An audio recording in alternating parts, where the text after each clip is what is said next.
Moja prijateljica Vesna je enkrat rekla: "Ma Simona, še dobro, da imaš ti to božjaz, če ne bi danes klonirala krompir na inštitutu Jožefa Štefana."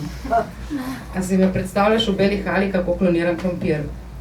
Ampak to ni dober začetek uvoda, če naj bi uvod napovedal tole reč pred tabo. Ali pa mogoče tudi, če ne drugega, zdaj veš, da imam to božjaz in da najverjetneje ne kloniram krompirja na inštitutu Jožefa Štefana. Pa kje drugje tudi ne.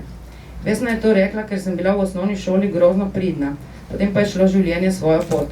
In če sem že pri osnovni šoli, to je bila osnovna šola Borisa Kidriča v Ajdovščini, še takrat, v svinčenih časih, moram omeniti vsaj dve svoji tovarišici, ki sta me dodobra zaznamovali, da lahko zdaj pišem tale uvod. Pa kaj drugega tudi. To sta bili tovarišici matematike in slovenščine Marija Marc in Irena Šinkovec. Za slovenščino se ti verjetno ne zdi nič čudnega, ja seveda tovarišica slovenščine, če se pa ukvarjam s pisanjem. Pri tem imajo tovarišice slovenščine vedno prste vmes. Na osnovni šoli je bila torej to tovarišica Irena Šinkovec, ki je bila neomajna v prepričanju, da sem nadarjena in me je zato matrala z dodatnim delom. In potem je bila na gimnaziji to tovarišica Bruna Vuga, ki me je okužila svojo strastjo do umetnosti in me napotila na literarno delavnico Lojzeta Kovačiča. Tovarišice slovenščine ja, ampak tovarišica matematike te pa najbrž bega. Matematika sicer ni bila eden mojih ljubših predmetov, magari tudi slovenščina ne.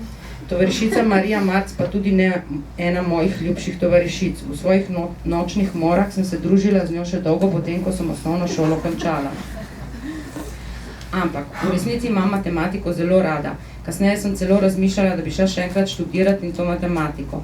Številke naravnost obožujem, enačbe pa sploh, pa še kaj od tega matematičnega, kar mi je pri srcu, bi se dalo najti.